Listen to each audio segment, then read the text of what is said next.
ವಿಶ್ವದ ಅತ್ಯಂತ ಶ್ರೀಮಂತ ಯಾರಪ್ಪ ಅಂದ್ರೆ ಬಿಲ್ ಗೇಟ್ಸ್, ಕಾರ್ಲ್ ಸ್ಲಿಮ್ ಮುಂತಾದವರ ಹೆಸರು ಅಲ್ಲಿ ಕೇಳಬರಬಹುದು. ಆದ್ರೆ ಇವರೆಲ್ಲರಿಗಿಂತಲೂ ಸಿರಿವಂತ ವ್ಯಕ್ತಿಯೊಬ್ಬನಿದ್ದಾನೆ. ಹಾಗಂತ ಆತ ಇಷ್ಟು ದೊಡ್ಡ ಪ್ರಮಾಣದಲ್ಲಿ ಹಣ ಮಾಡಿದ್ದು ಬಿಸ್ನೆಸ್ನಲ್ಲ, ಬದಲಾಗಿ ಡ್ರಗ್ ಮಾಫಿಯಾದಲ್ಲಿ.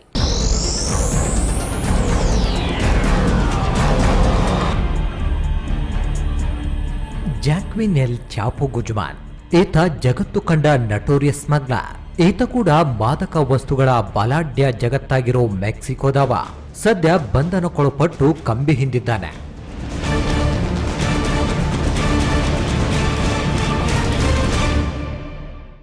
ಗುಜ್ಮಾನ್ ಡ್ರಗ್ಸ್ ಲೋಕದ ಮೂಲಕನೇ ಜಗತ್ತನ್ನ ವಿನಾಶದ ಅಂಚಿಗೆ ಕೊಂಡೊಯ್ದಿದ್ದ. 16 ವರ್ಷಗಳಿಂದ ಈತ ಅಮೆರಿಕ, ಮೆಕ್ಸಿಕೋ, ಯುರೋಪ್ ಹಾಗೂ ಏಷ್ಯಾ ಖಂಡದಲ್ಲಿ ಕೊಕೇನ್, ಮರಿಜುವಾನಾ, ಮೇಥಾ, ಅಫಿಟಮಿನ್ ಸರಬರಾಜು ಮಾಡ್ತಿದ್ದ. ಜೊತೆಗೆ 2 ದಶಕದಿಂದ ಪೊಲೀಸರಿಗೆ ಚೆಳ್ಳೆ ಹಣ್ಣು ತಿನ್ನಿಸ್ತಾನೆ ತನ್ನ ಡ್ರಗ್ ಸಾಮ್ರಾಜ್ಯವನ್ನ ವಿಸ್ತಾರ ಮಾಡಿಕೊಳ್ತಾನೆ ಮುನ್ನುಗ್ತಿದ್ದ. ಗುಜ್ಮಾನ್ ಹಣ ಹಾಗೂ ಪ್ರಭಾವಕ್ಕಾಗಿ ಎಂತಹ ಅಪಾಯವನ್ನು ಎದುರಿಸಲು ಸಿದ್ಧನಾಗಿ ಬಿಡ್ತಿದ್ದ. ಟನ್ ಗಟ್ಟಲೆ ಮಾದಕ ವಸ್ತು, ಲಾರಿಗಟ್ಟಲೆ ಹಣವನ್ನು ಅತಿ ಕಟ್ಟೆಚ್ಚರ ಇರೋ ಅಮೆರಿಕ ದೇಶದ ಗಡಿಯಲ್ಲಿ ಅನಾಯಾಸವಾಗಿ ಸಾಗಣೆ ಮಾಡ್ತಿದ್ದ. ಜೊತೆಗೆ ಈತನಿಗೆ ಇಡೀ ವ್ಯವಸ್ಥೆಯ ಸಹಾಯವಿತ್ತು.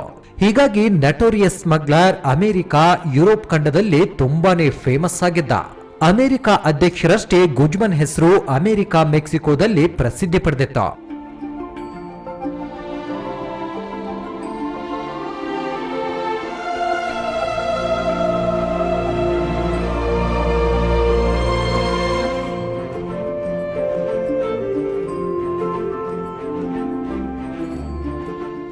ಮಾದಕ ವಸ್ತು ಸಾಗಣೆಯಲ್ಲಿ ತೊಡಗಿದ್ರಿಂದ ಈತನ ತಲೆಗೆ ಅಮೆರಿಕ ಹಾಗೂ ಮೆಕ್ಸಿಕೋ ಸರ್ಕಾರ 40 ಕೋಟಿಗೂ ಅಧಿಕ ಹಣವನ್ನ ಘೋಷಣೆ ಮಾಡಿತ್ತು. ಯಾಕಂದ್ರೆ ಈತ ಮಾದಕ ಜಗತ್ತಿನ ಮೇಲೆ ಪ್ರಭುತ್ವ ಸಾಧಿಸುವ ಉದ್ದೇಶದಿಂದ ನರಹತ್ಯೆಗೆ ಕಾರಣವಾಗಿದ್ದ. ಈತನ ಡ್ರಗ್ಸ್ ಮಾಫಿಯಾಕ್ಕೆ ಸಿಲುಕಿ ತಿಜುವಾನಾ ಹಾಗೂ ಜುವರೇಜ್ನ ನೆಲಗಳು ರಕ್ತದಿಂದ ತೊಯ್ದಿತ್ತು. ಹೀಗಾಗಿ ವಿಶ್ವದ ದೊಡ್ಡಣ್ಣ ಈತನನ್ನ ಪಬ್ಲಿಕ್ ಎನಿಮಿ ನಂಬರ್ 1 ಅಂತ ಘೋಷಣೆ ಹೊರಡಿಸಿತ್ತು.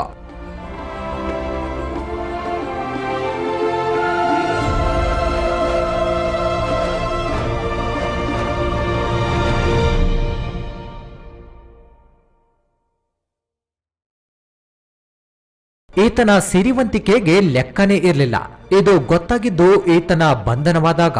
ಆವಾಗ ಈತನಿಂದ ವಶಪಡಿಸಿಕೊಂಡ ಹಣದ ಮೊತ್ತ ಸುಮಾರು 18 ಶತಕೋಟಿ ಡಾಲರ್. ಇದು ನಮ್ಮ ದೇಶದ ಅತಿ ದೊಡ್ಡ ಕುಬೇರ ಮುಖೇಶ್ ಅಂಬಾನಿಯ ಆಸ್ತಿಗಿಂತ 10 ಪಟ್ಟು ಜಾಸ್ತಿ. ಹಾಗೆ ನಮ್ಮ ರಾಜ್ಯದ 10 ವರ್ಷದ ಬಜೆಟ್ಗೆ ಸಮನಾದ ಮೊತ್ತವಿದೆ. ಇದಿಷ್ಟಲ್ಲದೆ ಅಪಾರ ಪ್ರಮಾಣದ ಬಂದೂಕು ಹಾಗೂ ಮೆಷಿನ್ ಗನ್ಗಳು ಪತ್ತೆಯಾಗಿತ್ತು. ಪಿಸ್ತೂಲಿನಿಂದ ಹಿಡಿದು ಮೆಷಿನ್ ಗನ್ ವರೆಗೂ ಎಲ್ಲಾನು ಚಿನ್ನದ್ದೇ. ಇದನ್ನ ಕಂಡಾಗ ಗುಜ್ಮಾನನ ಸುಖದ ಸುಪ್ಪತ್ತಿಗೆ ಎಂತದ್ದು ಅನ್ನೋದು ಹೊರಲೋಕಕ್ಕೆ ತಿಳಿಯಿತು.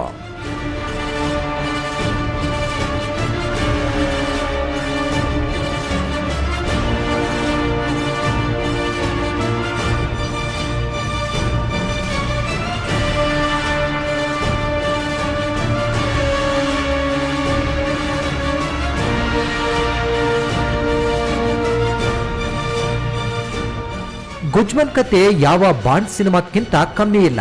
ಅಂದಹಾಗೆ ಡ್ರಗ್ಸ್ ಮಾಫಿಯಾದಲ್ಲಿ ಸುಮಾರು 10 ಲಕ್ಷ ಕೋಟಿಗೂ ಅಧಿಕ ಸಂಪಾದನೆ ಮಾಡಿದ ಗುಜ್ಮಾನ್ ಹುಟ್ಟು ಬಡುವ. ಅದಕ್ಕಾಗಿ 3ನೇ ಕ್ಲಾಸ್ ಓದೋ ಹೊತ್ತಿಗೆ ಶಾಲೆ ಬಿಟ್ಟ. ನಂತರದಲ್ಲಿ ಸಣ್ಣ ಪುಟ್ಟ ಅಡ್ಡ ಕಸುಬಿನ ಹಾದಿ ಹಿಡಿದ.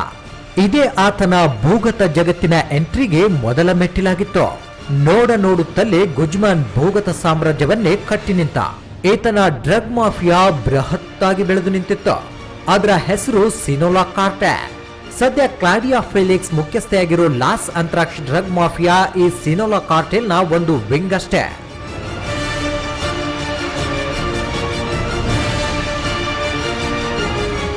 ಸಿನೋಲಾ ಕಾರ್ಟೆಲ್ ಅಧಿನಾಯಕನಾಗಿದ್ದ ಗುಜ್ಮಾನನ ಕಥೆಗಳು ಮೆಕ್ಸಿಕೋದಲ್ಲಂತೂ ಜನಜನಿತ. ಡ್ರಗ್ ಮಾಫಿಯಾದಲ್ಲಿ ತೊಡಗಿಕೊಂಡಿರಬೇಕಾದ್ರೆ ಈತ ಬಂದಿಯಾಗಿ ಗ್ವಾಂಟ್ಮಾಲೆ ಜೈಲಿನಲ್ಲಿದ್ದ.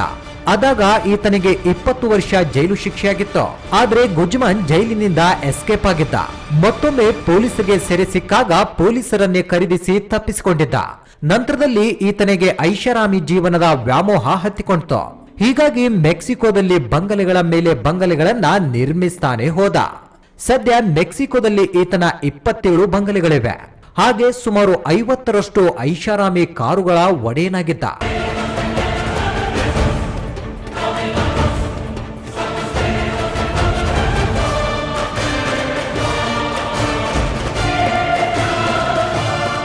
ಈತನ ಎಲ್ಲ ಬಂಗಲೆಗಳಲ್ಲೂ ಭಾರಿ ಭದ್ರತೆಗಳಿದ್ವು, ಹಾಗೆ ಸುರಂಗ ಮಾರ್ಗಗಳಿದ್ವು.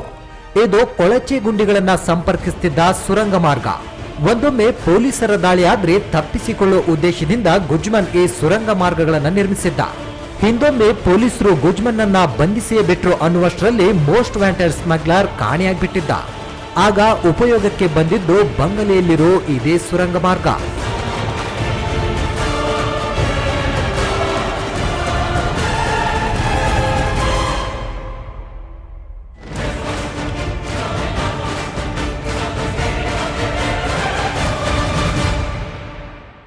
ಹೀಗಿದ್ದ ಜಗತ್ತಿನ ಮೋಸ್ಟ್ ವಾಂಟೆಡ್ ಡ್ರಗ್ ಸ್ಮಗ್ಲರ್ನನ್ನು ಕೇವಲ 7.5 ನಿಮಿಷದ ಕಾರ್ಯಾಚರಣೆಯಲ್ಲಿ ಕೊಡವಿ ಹಾಕಲಾಗಿತ್ತು.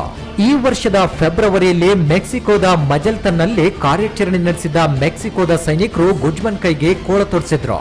ಇದೀಗ ಮೆಕ್ಸಿಕೋದ ಡ್ರಗ್ ಮಾಫಿಯಾದ ಲಾರ್ಡ್ ಜಾಕ್ವಿನ್ ಗುಜ್ಮನ್ ಕಂಬಿ ಹಿಂದೆ ಕಾಲ ಕಳೀತಿದ್ದಾನೆ.